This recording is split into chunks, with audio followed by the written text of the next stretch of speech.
Story number 1. Unexplained experience from my farm.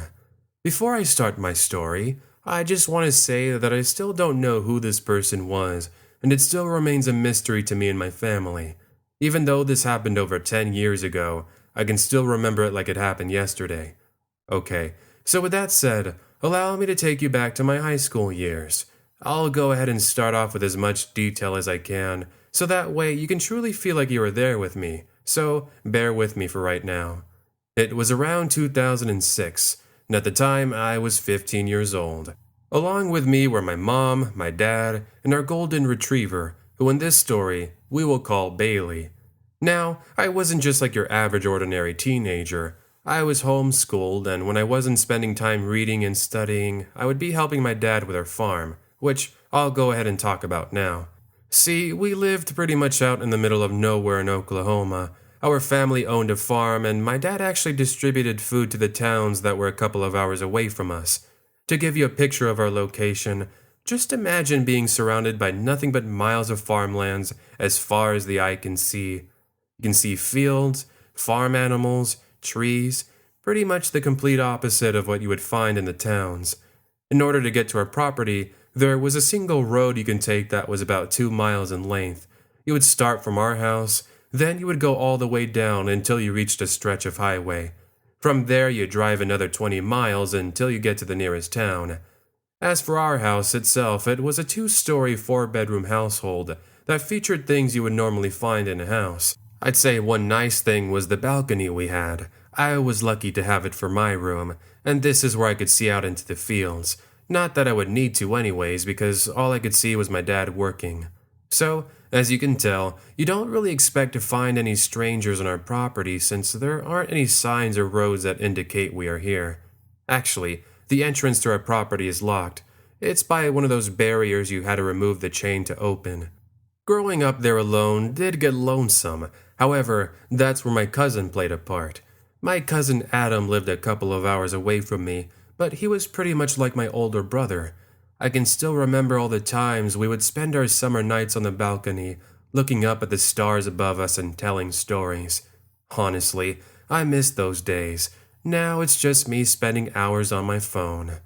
When we weren't on the balcony telling stories, we would spend the evenings running down the road or playing hide and seek in the fields. And sure, it might sound boring to you, but it was our idea of entertainment. With that said, let's fast forward to one evening in July when my cousin Adam was spending the night over. It had just been a long day of work with my dad, and I was looking forward to having Adam come over. This was one of the rare times where my dad actually brought pizza back to the house. Seriously, anytime we did have food that wasn't my mom's cooking, me and my cousin would always make a huge deal about it. We would always have movies ready to watch. So, after some food and movies, it was now around 10 p.m., and we decided to go ahead and walk into the fields to burn off the food. Really, we just wanted an excuse to get out, and I guess also walk Bailey. I still remember that night in particular.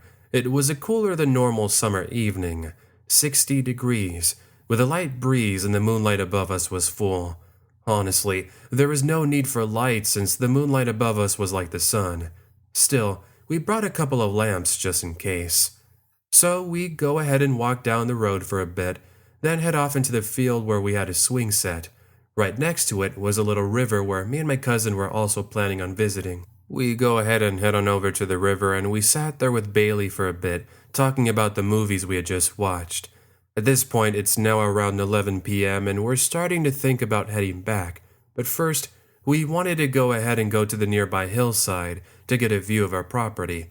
As we started to make our way up, we started to notice something around our swing set. At first, it looked like maybe a part of a tree had fallen over, so I don't really pay too much attention to it.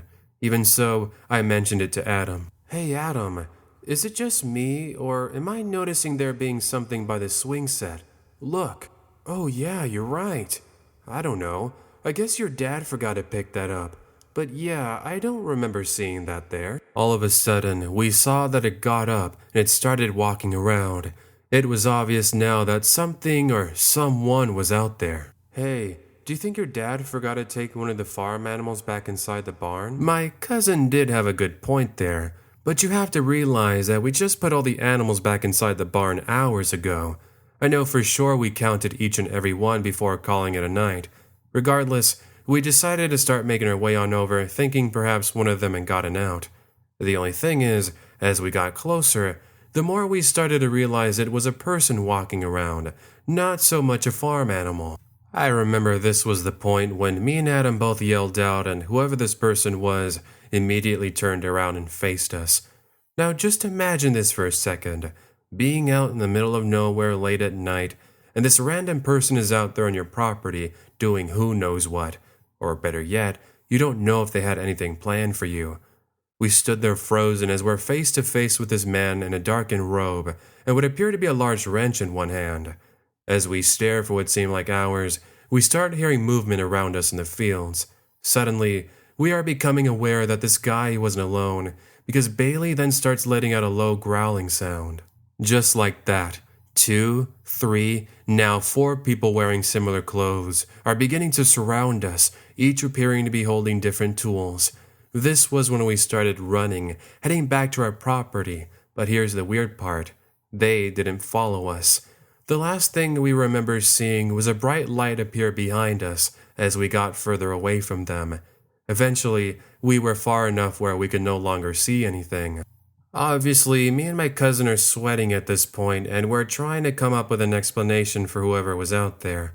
Of course, we go to my dad, who was a bit surprised by what we were telling him. At first, he didn't believe us, but eventually we convinced him that somebody was on the property. Together, we get in his pickup and we drive down the road, heading to where we last saw the people. No one. We found no people, but we did find what looked to be a campfire somebody had left. That wasn't there when we got there, but it could explain the source of light we had seen when we started running away from them. Shaken by the experience, we go to put the fire out. Then we drive around the property looking for any signs of people. The only thing we find are tire tracks that look to be freshly made. Obviously, there is nothing we could do, so we go ahead and return back to the house. Trust me, I wish that was the end of the story, but it wasn't. Fast forward a couple of weeks later. On this weekend, my mom and dad were going to be going on a business trip, and Dad was in charge of taking care of things. Luckily, Adam would be coming over again, so along with Bailey, I had company. Again, we planned our same movie night and all was going well. At around 3 a.m. when we were all asleep, I awoke to Bailey scratching at my balcony door and whining. I did find this weird, but I figured perhaps she needed to go outside. Before heading downstairs, however, I take a look through the door she was scratching at, and now I could see a car was parked in our driveway.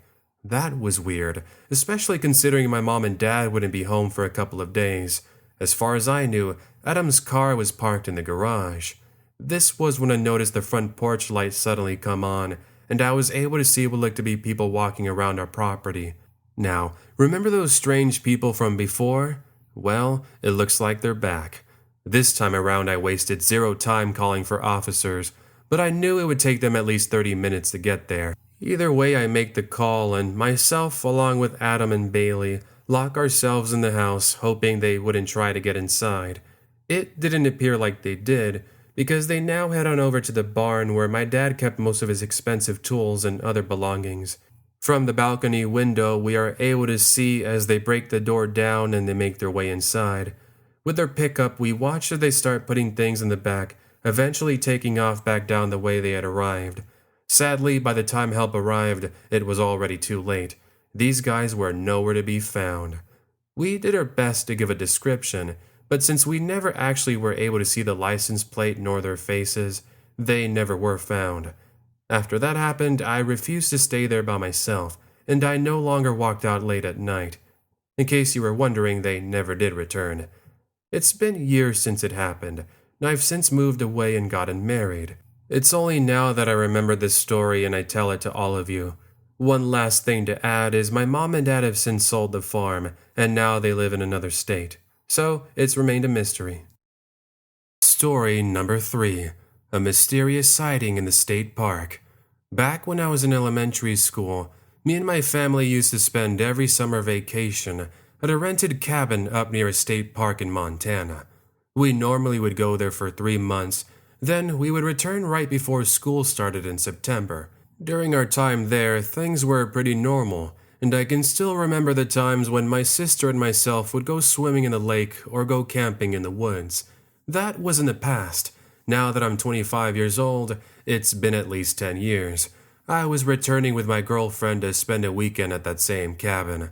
Mind you, my family still visited every other year, but as I mentioned, it had been at least a decade since I was last there.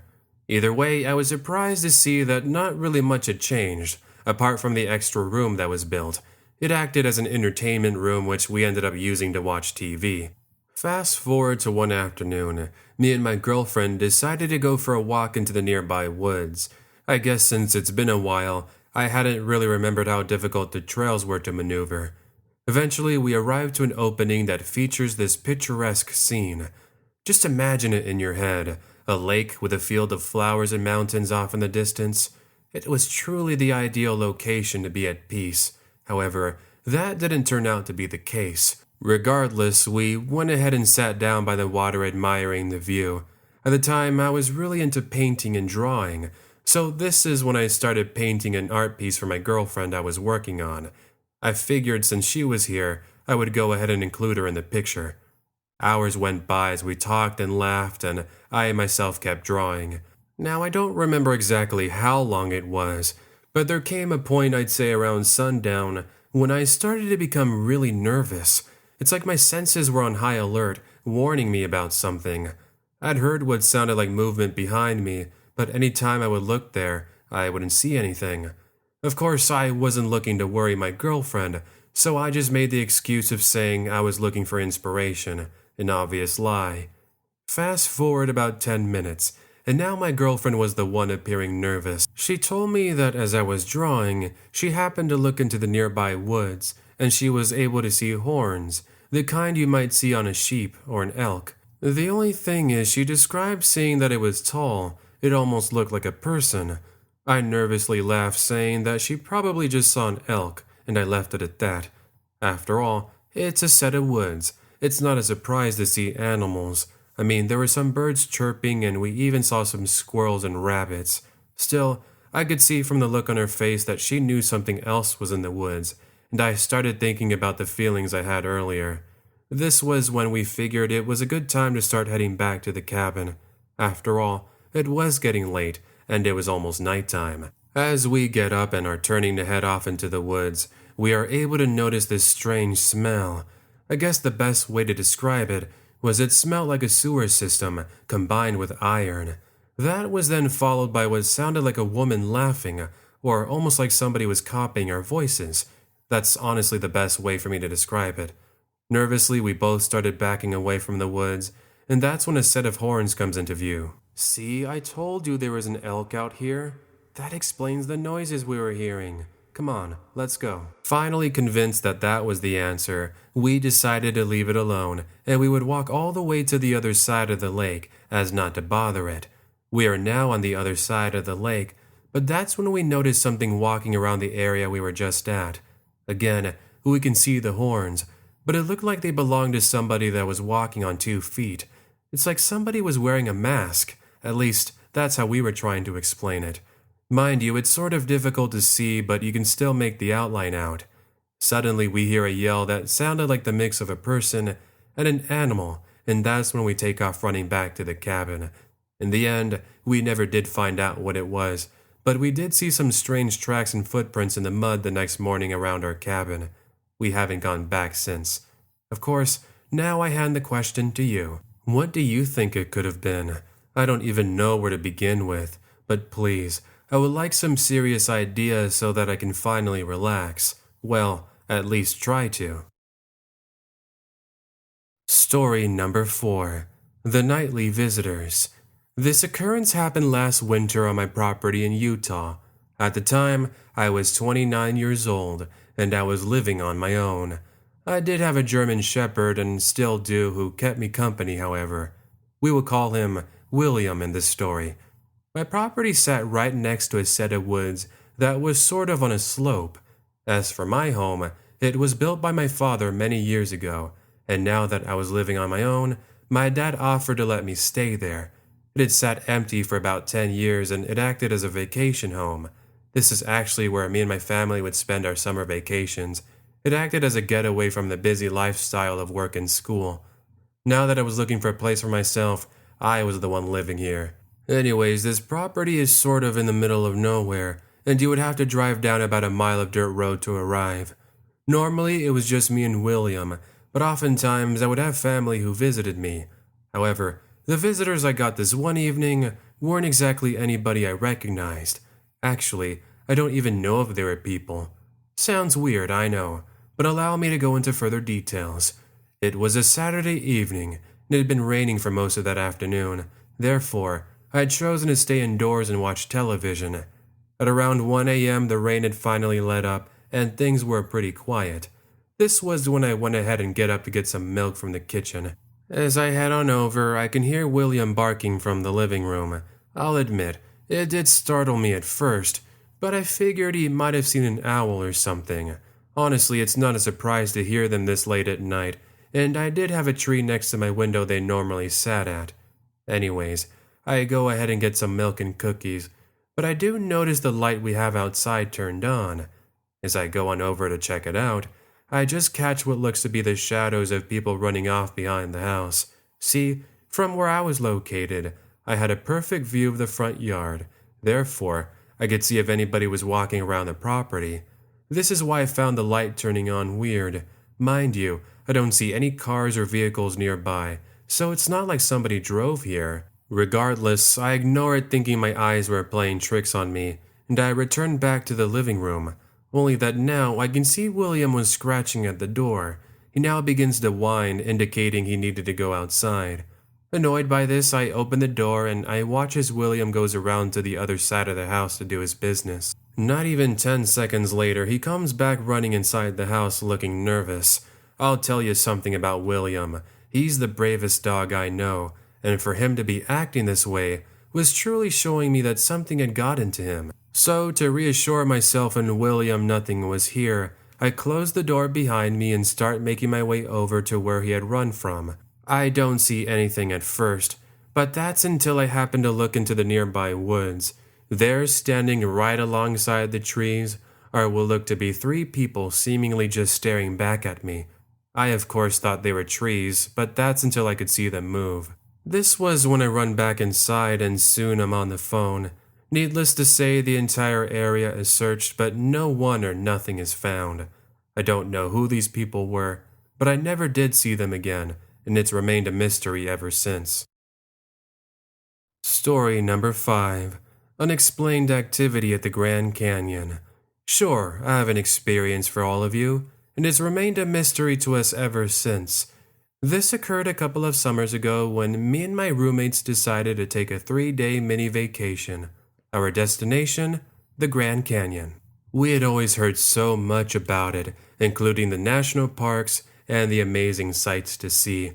Therefore, on a Thursday afternoon, we left our home in Southern California, and we make the 8-hour drive to the Grand Canyon. The drive there was pretty uneventful, and by the time we arrived, it was around 7 p.m.